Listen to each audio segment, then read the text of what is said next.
Hello and welcome to my Discipline Priest Guide. This guide is intended for patch 5.4 and some parts may become irrelevant or even false in the future.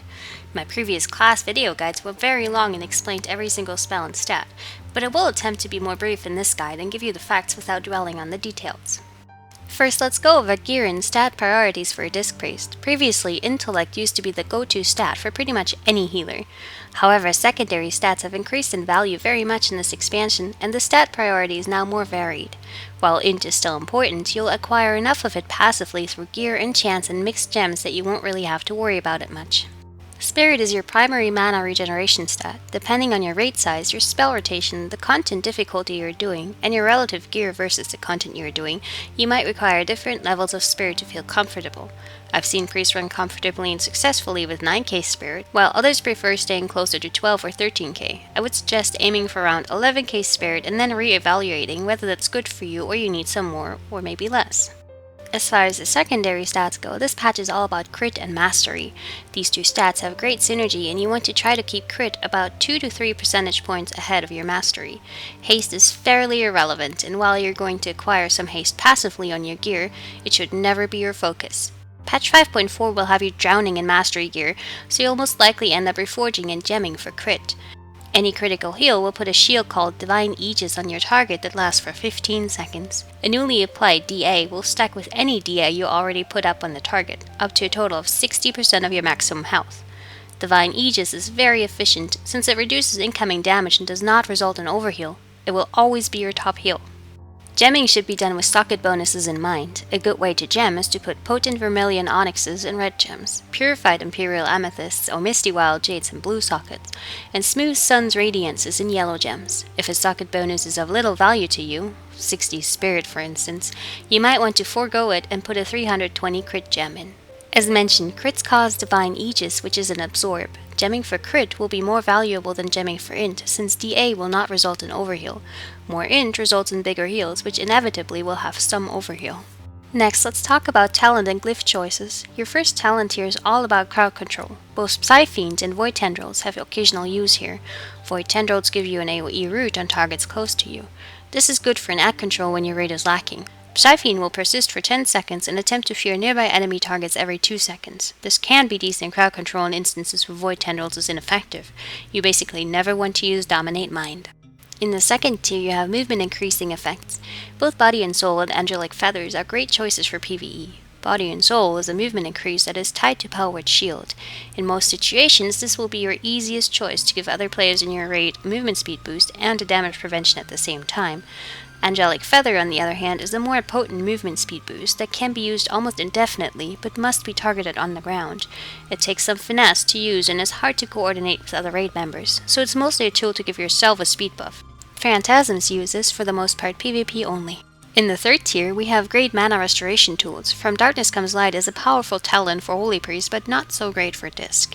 This leaves Mindbender and Solassin Insanity. Solassin Insanity is an amazing mana regeneration tool that turns Holy Fire into Powered Solas, which not only costs no mana to cast, but also restores 1% of your maximum mana every time you cast it. Provided you use this on cooldown, or at least close to on cooldown, it's your best option for mana regen. Mindbender, on the other hand, turns your Shadow Fiend into a 1-minute cooldown that restores about 20% of your maximum mana per use and deals significant damage to your enemies. Mindbender is easier to use than Solas, and with its damage component may be the better choice to use unless you need to min-max your mana for a specific fight. Tier 4 greets you with your choice of a personal survival cooldown. Your most likely choice here will be between Desperate Prayer and Angelic Bulwark. Desperate Prayer is a great castable no-mana spell that'll restore 30% of your maximum health instantly. It has a 2-minute cooldown. Angelic Bulwark will automatically grant you a shield equal to 20% of your maximum health when you fall below 30% health. It has a 90-second internal cooldown. Desperate Prayer is another button to press, which kind of sucks, but it's a powerful heal and it pairs well with your Void Shift spell. Bulwark is a passive shield that doesn't require you to do anything, but it will activate anytime you dip below 30%, so that's out of your control. The choice here is completely yours. Tier 5 gives you the choice of 3 performance-enhancing talents. Twist of Fate will be your go-to choice in most cases. It's a flat 15% damage and healing increase when you damage or heal a target that is under 35% health. Essentially, it's a permanent 15% healing increase when a boss is under 35% health, and you can get some additional uptime out of it when healing a low health raid member. On some fights, you can get even more use out of it by damaging any adds that fall below 35% with either your level 90 talent or Atonement. Power Infusion has a nice haste increase that pairs well with Spirit Shell, but over the course of a fight, Twist of Fate will give you better results in almost all situations. Divine Insight can be useful when you're assigned to doing a lot of tank healing. It'll basically double the amount of shields you can put on a tank, which can be nice when progressing on hard-hitting bosses. Outside of that, Twist of Fate will be better. Tier 6 has the fun talents. Your choice here is between Cascade, Divine Star, and Halo. All of these are incredibly powerful AoE heals on varying cooldowns. You should change these on a fight-by-fight basis and pick whichever will benefit your raid the best based on your positioning. Divine Star should be used on any fight where your raid is stacked for the majority of the time, such as Dock. Halo should be used when its cooldown syncs up very well with a high damage ability, or on fights where your raid is spread out and you can put yourself in a position where Halo will hit a lot of people at its sweet spot, which is 25 yards from you. Fallen Protectors, Malkrok, and General Nazgrim are good examples. Lastly, Cascade should be used when neither of the other two will get you a good result. On some fights, your rate will neither be stacked nor will Halo line up with a high damage ability, and you might not be able to reliably get a good position for it. Mercius and Iron Juggernaut are good Cascade fights. Picking your level 90 talent for any given fight will take some trial and error and depends largely on your guild's strategy and positioning. All three are powerful talents and should be used on cooldown or very close to it. As far as glyphs go, you don't have very many useful choices. You almost always want to run the Glyph of Penance, which makes Penance castable while you're moving. Another fairly useful choice is Glyph of Inner Sanctum, which makes you take 6% less spell damage when you have Inner Fire active. For the last glyph slot, you can make a choice between Glyph of Weakened Soul, which reduces the Weakened Soul effect by 2 seconds, or Glyph of Smite, which will make you deal 20% more damage with Smite when Holy Fire or Powered Solas is active on a target, or Glyph of Binding Heal, which lets you heal an additional target with Binding Heal, but increases its mana cost significantly. Minor glyphs are largely cosmetic, but Glyph of the Shah turns your Shadow Fiend or Mindbender into a Shah creature and has the additional benefit of taking Mindbender or Shadow Fiend off the GCD. You should definitely take that one. Next, let's talk about actually healing in a raid setting. While there's no actual rotation for healing, you do have a mental priority system of spells to cast.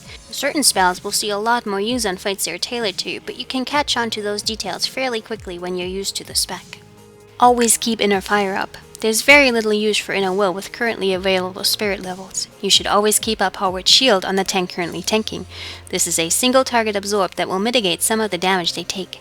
Casting Powered Shield on someone will trigger a Weakened Soul debuff for 15 seconds, or 13 with a glyph. You can only reapply Powered Shield once this falls off.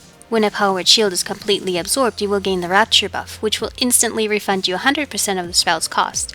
Rapture can only occur once every 12 seconds, but makes maintaining Powered Shield on the tank essentially free of mana cost. The spell can crit.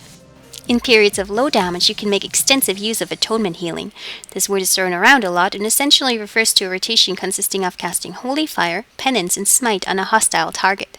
All three of these heals will heal friendly low-health targets and at the same time stack up a buff called Evangelism. Evangelism increases your damage and healing done by Atonement healing by 4% per stack and decreases their mana cost. Smite, Holy Fire, and Penance will never miss, so you don't have to acquire any hit gear. Evangelism stacks can be consumed by using Archangel. Archangel will increase all healing done by the priest by 5% per stack of Evangelism consumed, up to a maximum of 25% increased healing. Archangel lasts 18 seconds and can be cast every 30 seconds. This is a huge healing increase and should be used whenever you're anticipating an increase in rate damage taken.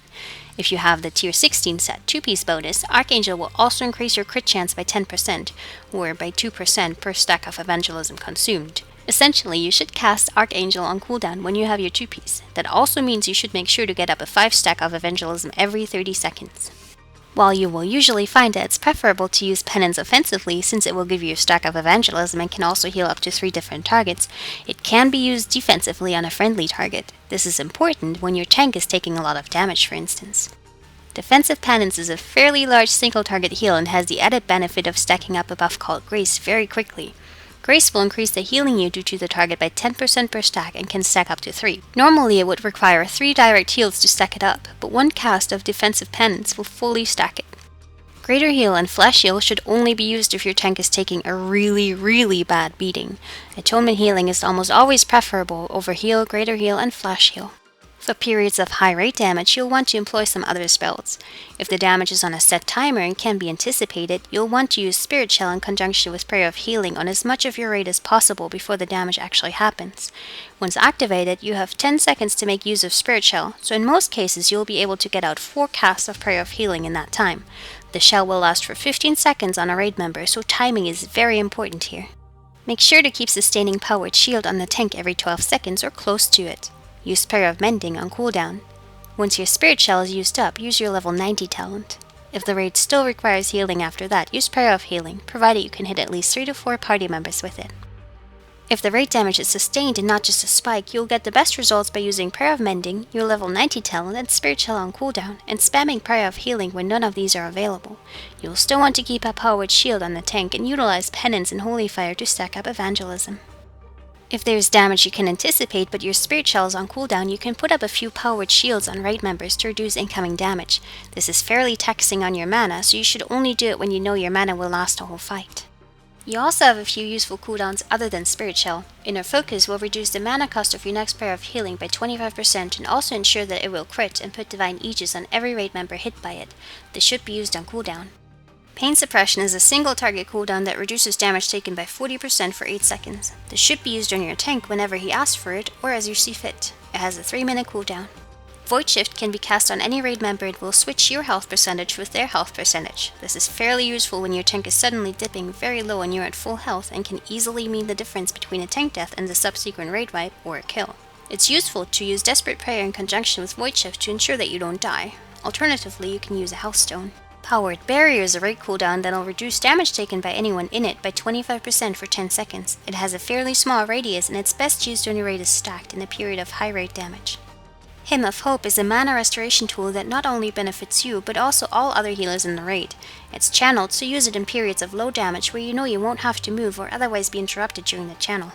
This about sums up the basics of Discipline Priest. There are some more intricate passive bonuses and spells, but you will get to know those as you get more familiar with your priest.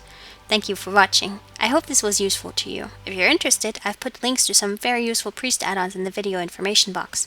I also stream at least 3 times a week on Twitch. Follow me there to get notifications.